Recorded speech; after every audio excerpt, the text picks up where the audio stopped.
What's up mga kabisik? Ito pala ay junction box, pero ang iba tinatawag na octagonal box. Ito ay may 4 na butas. Ang butas dito pinapasok yung pipe, flex connector, male adapter, at saka flexible hose.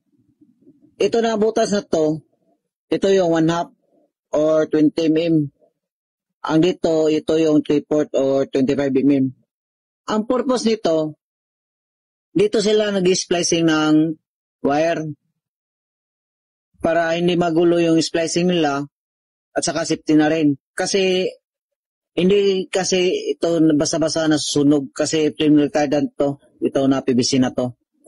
At pagkatapos silang gamitin to, lalagyan nila yan takip ito, junction cover.